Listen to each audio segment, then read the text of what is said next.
Hello friends, a very good afternoon to you all. I hope कि आप सभी अच्छे होंगे। और जैसे कि हमने आपको कल कहा था कि हम इकोनॉमिक्स डोमेन की क्लासेस भी ला रहे हैं, तो कल किसी रीज़न की वजह से वीडियो पब्लिश नहीं हो पाई थी, तो आज आपका इंतज़ार ख़त्म होता है। आज हमारी इकोनॉमिक्स डोमेन की क्लास स्टार्ट हो चुकी है। क्लास को स्टार्ट करने से पहले मैं आपके 2 मिनट लेना चाहूँगा उन बच्चों के लिए जिनको अभी भी क्वेरीज है। तो जैसे कि आपको हमारे को स्क्रीन पे हमारा चैनल का लिंक दिख रहा होगा, इसको सबसे पहले क्या करें, जाकर सब्सक्राइब करें और बेल आइकन को प्रेस करें। कुछ बच्चे ऐसे हैं जिनको अभी भी वीडियोस विजिबल नहीं हो रही हैं, तो उसका सबसे मेन रीज़न ये है कि एक बार अपने यूट्यूब को जाकर अपडेट करें और हमारे चैनल के लिंक को ओपन करें, देन उसको सब्सक्राइब करें और बेल आइकन को ज़रूर प्रेस करें। अगर आप बेल आइकन को प्रेस नहीं करेंगे तो मैं आपको दोबारा कह रहा हूँ कि आपको वीडियोस विजिबल नहीं होंगी। तो सबसे पहले आप चैनल को सब्सक्राइब करें और बेल आइकन को प्रेस कर लें। अब आज हम अपने चैप्टर फर्स्ट स्टार्ट करते हैं, इंडियन इकोनॉमिक्स। आपको सबसे पहले किस चीज़ की वीडियोस मिलेगी? इंडियन इकोनॉमिक्स, ठीक है। तो हमारा चैप्टर फर्स्ट क्या आता है? Indian economy on the eve of independence. आज़ादी के समय में हमारी इकोनॉमी की क्या स्टेट थी, कि क्या दशा थी, इस चीज़ के बारे में हमारा फर्स्ट चैप्टर है, ठीक है। तो आप में से बहुत सारे बच्चे ऐसे होंगे जिनको इकोनॉमिक्स में पढ़ने में बोरिंग लगती होगी, ठीक है, इंडियन इकोनॉमिक्स में उनको इंटरेस्ट नहीं आता होगा। तो आज मैं आपको विश्वास दिलाता हूँ कि आपको इंडियन इकोनॉमिक्स में इंटरेस्ट आने लगेगा, ठीक है। तो हम अपने टाइम को ज़्यादा ना वेस्ट करते हुए सबसे पहले चलते हैं। मैं आपसे एक बात और कहना चाहूँगा कि ये हमारे हैंड रिटन नोट्स हैं, ठीक है। आपको इनको सर्च करने की कहीं ज़रूरत नहीं है, आपको ये कहीं पर भी नहीं मिलेंगे। तो आप हमारे नोट्स को ही फोकस करें। टाइम हमारे पास कम है, अगर आप बुक को पढ़ना चाहते हैं तो आप पढ़ सकते हैं, लेकिन मेरी जो रिकमेंडेशन रहेगी कि आप हमारे नोट्स पर फोकस करें। हमारे नोट्स से आपका पूरा चैप्टर कवर हो जाएगा। आज जो हमारे नोट्स हैं वो क्वेश्चन आंसर्स की फॉर्म में है, लेकिन जो क्वेश्चन आंसर्स हैं उनमें भी हमारा पूरा चैप्टर कवर अप हो जाएगा, तो उस बात की टेंशन ना लें। नेक्स्ट चैप्टर से आपको, जैसे आपको बिजनेस स्टडीज़ के नोट्स मिल रहे थे, उसी तरीके से आपको नोट्स प्रोवाइड होंगे, ठीक है। तो चैप्टर को स्टार्ट करने से पहले हम उसका एक बार इंट्रोडक्शन कर लेते हैं। Indian economy on the eve of independence, ये हमारे चैप्टर का नाम। ब्रिटिश पीपल ने क्या किया था? सबसे पहले बंगाल पर कंट्रोल किया था। और ब्रिटिश पीपल ने कौन सा रूल अपनाया था? क्या? Colonial rule. क्या किया था? कॉलोनियल रूल को एस्टेब्लिश करना चाहते थे, ताकि क्या हो, इंडियंस के रिसोर्सेज को वो यूज़ कर सके। तो इसलिए क्या करा? ब्रिटिश ने इंडिया पर रूल किया। ब्रिटिश ने इंडिया पर रूल किया कब से लेके कब तक? 23 जून 1757 टू 15 अगस्त 1947, ठीक है। ब्रिटिशर्स ने इंडिया पर कब तक रूल किया? 23 जून 1757 टू 15 अगस्त 1947। इस बात को याद रखिएगा। और इसी में हमारी एक लड़ाई भी हुई, जिस बैटल का नाम है बैटल ऑफ प्लासी। ये भी इंपॉर्टेंट टर्म है। इस बैटल का नाम क्या है? Battle of Plassey. अब आपके माइंड में क्वेश्चन आ रहा होगा कि कॉलोनियल रूल होता क्या है? कॉलोनियल रूल का मतलब होता है पावरफुल कंट्री। ब्रिटिश हमारी क्या थी? Powerful country. और इंडिया क्या थी? हमारी बैकवर्ड कंट्री। तो ब्रिटिशर्स ने अपनी इंडिया पर क्या किया? रूल किया, ठीक है। तो कॉलोनियल रूल का सिंपल मतलब क्या है? पावरफुल कंट्री दूसरी कंट्री पर रूल करती है, जो कि क्या होती है? बैकवर्ड होती है। नेक्स्ट बात करते हैं एम्प्यूटेटेड इकोनॉमी। एम्प्यूटेटेड इकोनॉमी का मतलब डिवाइड एंड रूल। हमारी ब्रिटिशर्स ने हमारी इंडिया को डिफरेंट डिफरेंट छोटे छोटे पार्ट्स में क्या कर दिया था? डिवाइड कर दिया था। हमारे स्टेट्स को छोटे छोटे पार्ट्स में क्या कर दिया था? डिवाइड कर दिया था। नेक्स्ट आता है सेमी फ्यूडल इकोनॉमी। क्या आता है? Semi feudal economy. Semi feudal economy का मतलब क्या होता है? जिस पर लगान लगाया गया। लगान का मतलब टैक्स। ब्रिटिशर्स ने क्या किया? हमारे ऊपर क्या लगाए? टैक्स, जो हमारे को देने पड़ते थे, ठीक है। फार्मर्स को बचत नहीं होती थी, ठीक है। वो अपनी क्रॉप्स का सारा पार्ट किसको दे देते थे? ब्रिटिशर्स को। और साथ में क्या देना पड़ता था उनको? टैक्स, जिसका नाम क्या है? लगान। अब हम अपने चैप्टर को स्टार्ट करते हैं। ये था कुछ इंट्रोडक्शन जिससे आपको पता चलता, ठीक है। फर्स्ट क्वेश्चन आता है हमारा, explain the main feature of Indian economy on the eve of independence. Discuss the state of Indian economy on the eve of independence. मतलब कि जो हमारी इंडियन इकोनॉमी थी इंडिपेंडेंस के बाद, अब उसकी क्या दशा थी, ठीक है। अब वो कैसी थी? स्टार्ट करते हैं। फर्स्ट पॉइंट आता है स्टैग्नेंट इकोनॉमी। अब जो हमारी इंडियन इकोनॉमी थी वो इंडिपेंडेंस के बाद क्या हो गई थी, स्टैग्नेंट इकोनॉमी। क्या बन गई थी, स्टैग्नेंट इकोनॉमी। स्टैग्नेंट इकोनॉमी का मतलब ऐसी इकोनॉमी जिसके अंदर ग्रोथ या तो बहुत कम हो या फिर हो ही ना, ठीक है, लेस ग्रोथ या फिर नो ग्रोथ। तो हमारी ऐसी इकोनॉमी बन गई थी। अब क्या था, स्टैग्नेंट इकोनॉमी मैंने आपको बता ही दिया, जिसके अंदर बिल्कुल थोड़ी सी ग्रोथ हो या फिर ग्रोथ हो ही ना। तो 1925 से 1959 तक हमारा जो growth of per capita income था वो कहाँ चला गया था, 0.1। ठीक है, क्या हो गया था, 0.1। इसी की वजह से बहुत सारे लोग क्या हो गए थे, पॉवर्टी से मर गए थे, पॉवर्टी से मर गए थे। और हमारे देश में भूखमरी की सिचुएशन भी आ गई थी। स्टारवेशन की वजह से भी बहुत सारे लोगों को अपनी जान गंवानी पड़ी। सेकंड पॉइंट आता है हमारा बैकवर्ड इकोनॉमी। क्या आता है, बैकवर्ड इकोनॉमी। इंडिपेंडेंस के बाद हमारी कंट्री इंडिपेंडेंट तो हो गई, लेकिन क्या बन गई, बैकवर्ड इकोनॉमी। क्या बन गई, बैकवर्ड इकोनॉमी। अब बैकवर्ड इकोनॉमी क्या होती है, जिसकी पर कैपिटा इनकम क्या होती है, बहुत लो होती है। ठीक है, जिसकी पर कैपिटा इनकम क्या होती है, लो होती है। 1947 से 1948 में हमारी इंडिया की पर कैपिटा इनकम कितनी थी, बस 230 रुपीज़। क्या थी, 230 रुपीज़। नेक्स्ट स्लाइड पे मूव ऑन करते हैं। The bulk of population was very poor without sufficient food, clothing and shelter. अब जो हमारी बहुत सारी पॉपुलेशन थी, अभी मैंने बताया आपको गरीबी की वजह से वो क्या हो गई, मर गई। ठीक है, वो क्या थी, बहुत पुअर हो गई थी। उनके पास खाने के लिए सही तरीके से खाना नहीं था, कपड़े नहीं थे और रहने के लिए जगह नहीं थी। थर्ड पॉइंट आता है पुअर इंफ्रास्ट्रक्चर। इंडिपेंडेंस के बाद हमारी कंट्री में क्या हो गया था, पुअर इंफ्रास्ट्रक्चर, जैसे कि पावर, ट्रांसपोर्ट, कम्युनिकेशन, ये सब बिल्कुल ना के बराबर थे ही नहीं। नेक्स्ट पॉइंट आता है हैवी डिपेंडेंस ऑन इम्पोर्ट।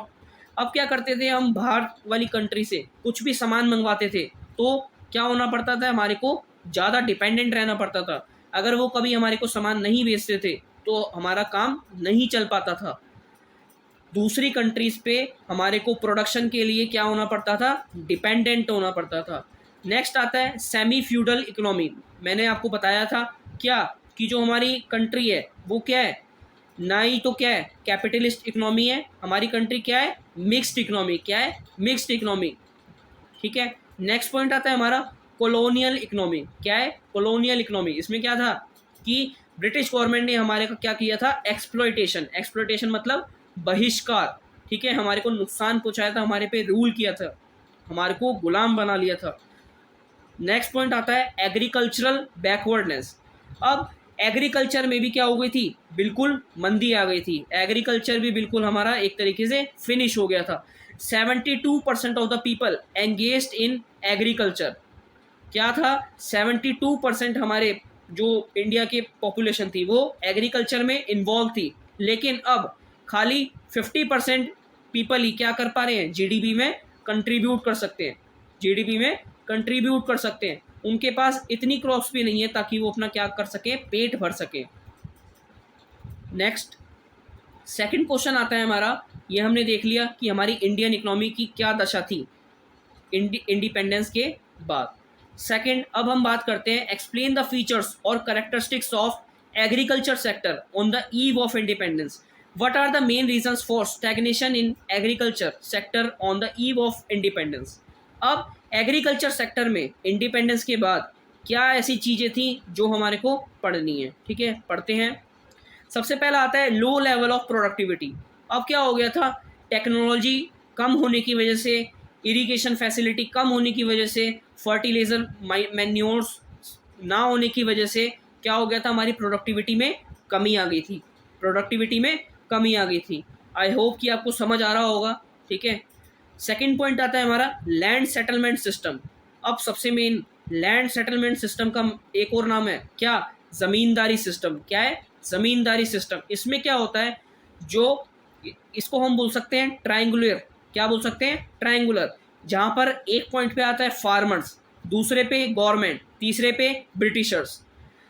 जो गवर्नमेंट है वो क्या कहती है ब्रिटिशर्स को, आप किसी भी तरीके से फार्मर को मार के, पीट के, धमका के क्या करो, टैक्स वसूलो। क्या करो, टैक्स वसूलो। उसी टैक्स का नाम क्या है, लगान। क्या है, लगान।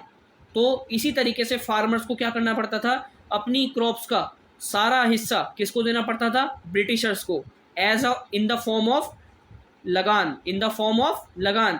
और वही ब्रिटिशर्स क्या करते थे फिर वो लाके उसको किसको देते थे? गवर्नमेंट को।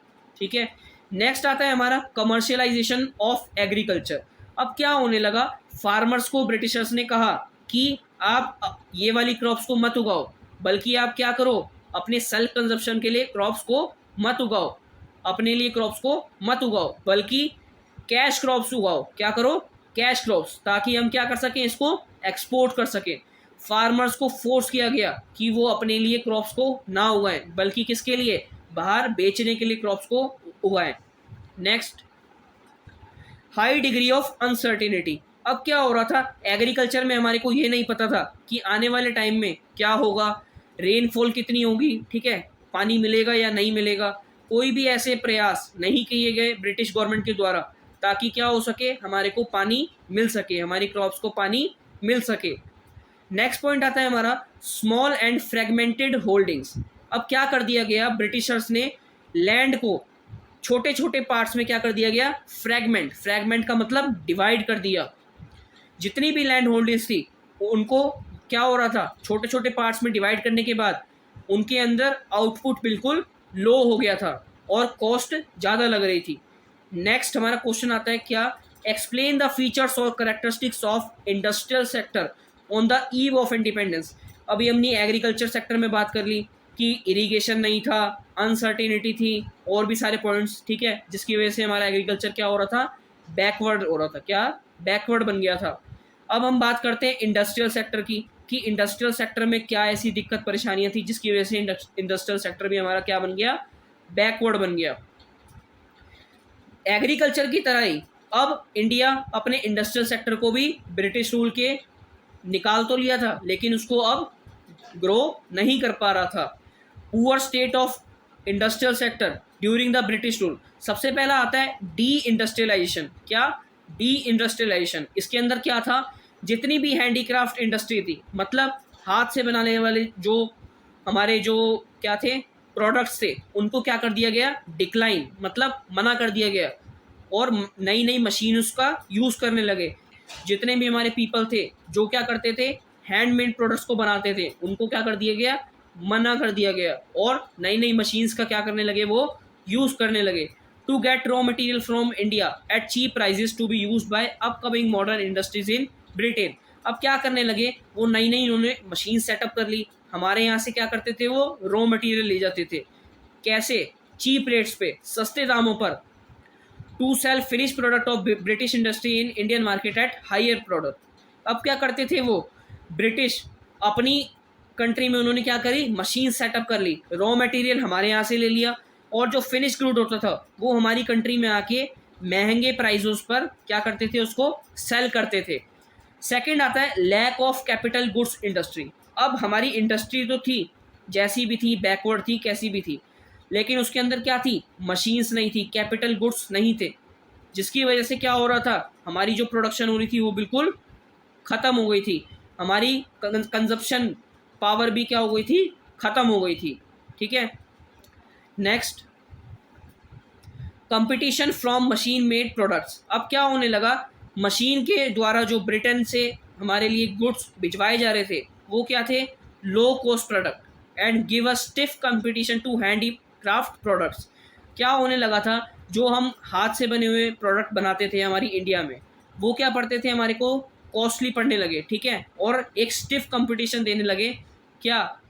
हमारे ब्रिटेन के प्रोडक्ट्स, जो ब्रिटिशर्स ने ब्रिटेन के प्रोडक्ट्स को हमारी कंट्री में बेचना चालू करा, वो क्या होने लगे? एक कंपटीशन देने लगे हमारे हैंडीक्राफ्ट प्रोडक्ट्स को। क्योंकि क्या हो रहा था, जो ब्रिटेन से आए हुए गुड्स थे वो क्या थे? हमारे को सस्ते दामों पर मिल रहे थे, बजाय कि हमारे हाथ के बने हुए प्रोडक्ट्स से, तो लोग ज़्यादा उनको खरीदना पसंद कर रहे थे। नेक्स्ट पॉइंट आता है हमारा डिसअपीयरेंस ऑफ प्रिंसली कोर्ट्स।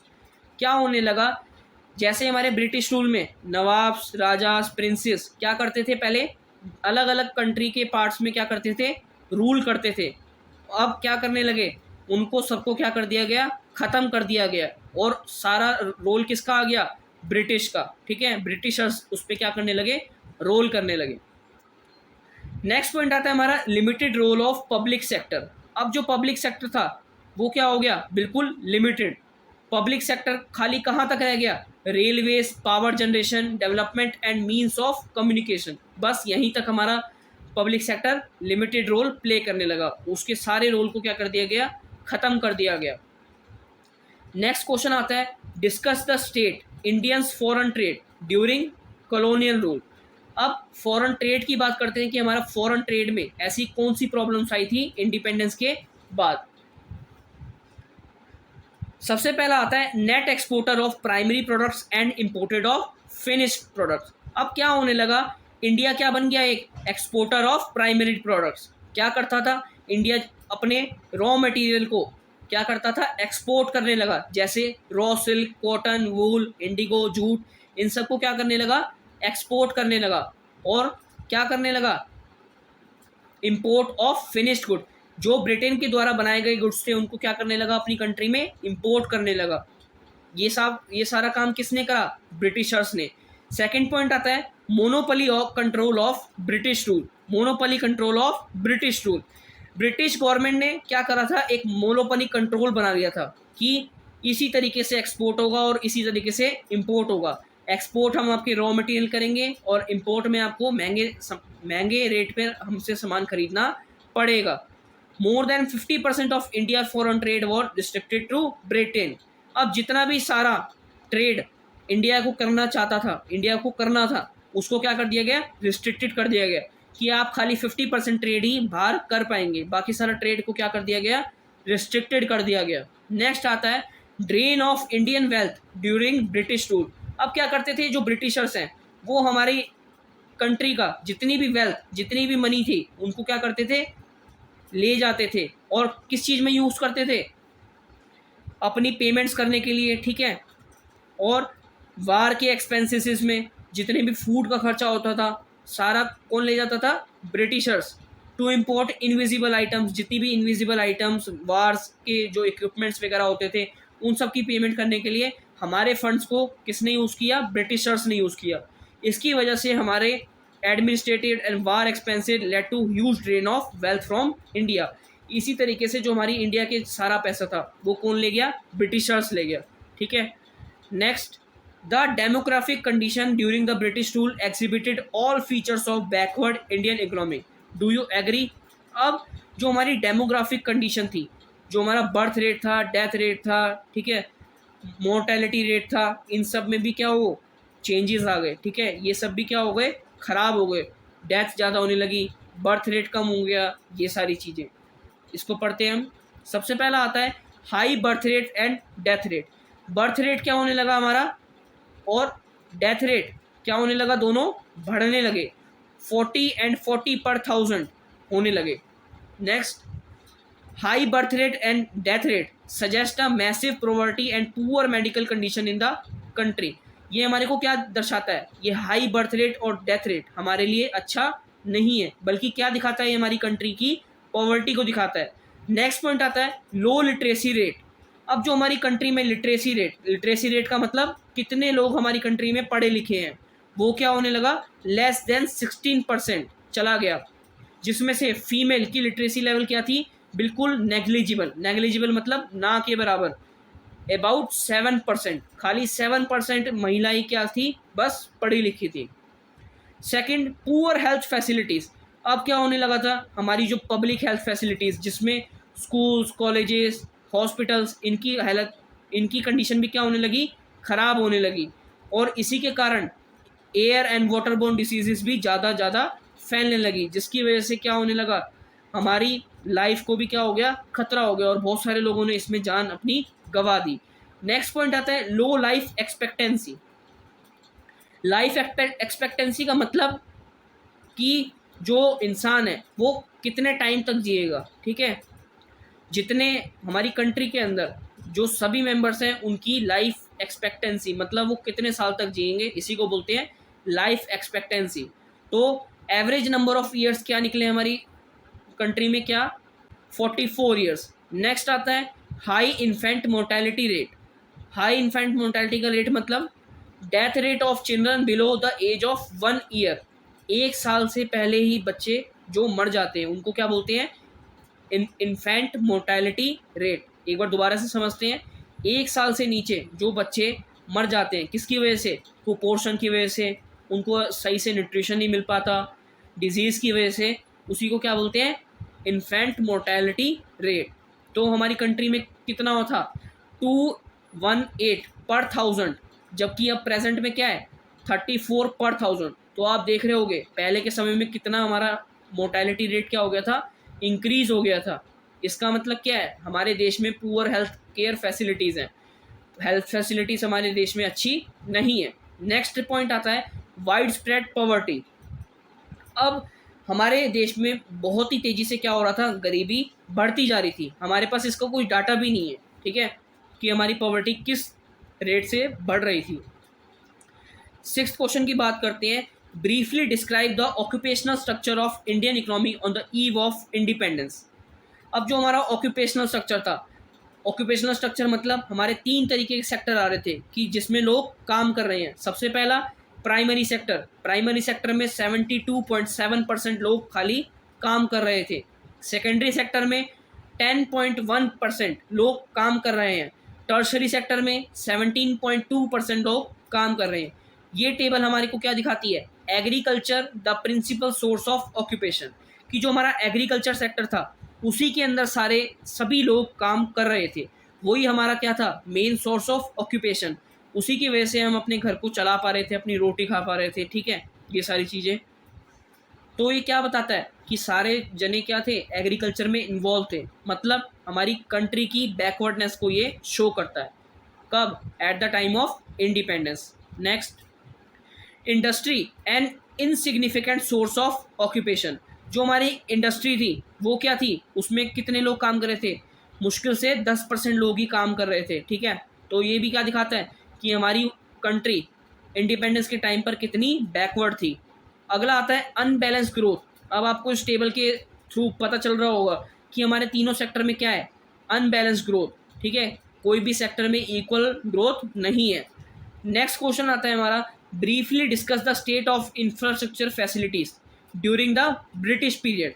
अब हमारी जो इंफ्रास्ट्रक्चर थी उसकी क्या स्टेट थी, उसके अंदर क्या बैकवर्डनेस आ गई थी। ब्रिटिश रूल के समय हमारी जो इंफ्रास्ट्रक्चर था वो क्या था? बहुत पुअर हो गया था। बहुत सारे एफर्ट्स लाए गए कि हमारा जो रोड्स है, railways, water transport, post and telegraph, ये सब क्या इम्प्रूव हो पाए। इम्प्रूव भी हुए कुछ हद तक, लेकिन जो मेन मोटिव था इसके पीछे इसको डेवलप करने का, क्या? उनका अपना एक कॉलोनियल इंटरेस्ट था। क्या? उसके बारे में बात करते हैं। सबसे पहला आता है roads. The British ruler could not accomplish much on construction of roads. अब क्या करा ब्रिटिशर्स ने? रोड्स पर ज़्यादा ध्यान नहीं दिया, उनकी कंस्ट्रक्शन को अच्छे से नहीं किया। क्यों? क्योंकि उनका मेन मकसद क्या था? अपने रॉ मटेरियल्स को शिफ्ट करना, और वो उनका काम हो रहा था। Next point, air and water transport. अब जो एयर एंड वाटर ट्रांसपोर्ट था वो क्या कर रहे थे? उनको सारा काम उसी से हो रहा था उनका। Next point, communication. अब introduction of electrical telegraph served the purpose of maintain law and order. अब क्या होने लगे? टेलीग्राफ, क्या आने लगा? टेलीग्राफ, जिसकी मदद से वो ब्रिटिशर्स क्या कर पाएँ? कम्युनिकेशन कर पाएँ। तो ये हमारे लिए एक फ़ायदा है, हमारी कंट्री को इससे क्या हुआ? बेनिफिट हुआ। नेक्स्ट आता है रेलवेज। सबसे ज़्यादा जो ब्रिटिशर्स का कंट्रीब्यूट था हमारे रेलवेज में, ठीक है, क्योंकि जो क्या कर रहे थे? रेलवे से लंबे से लंबे डिस्टेंस तक अपने रॉ मटेरियल्स को एक्सपोर्ट कर रहे थे। और इससे क्या हुआ? Commercialisation of Indian agriculture. Indian agriculture में जो भी था उसके रॉ मटेरियल्स को क्या कर रहे थे? बाहर एक्सपोर्ट कर रहे थे, कमर्शियलाइज कर रहे थे, कैश क्रॉप्स को बाहर एक्सपोर्ट कर रहे थे। नेक्स्ट, तो अब जो हमारा नेक्स्ट क्वेश्चन आता है, were there any positive contributions made by the British rule in India.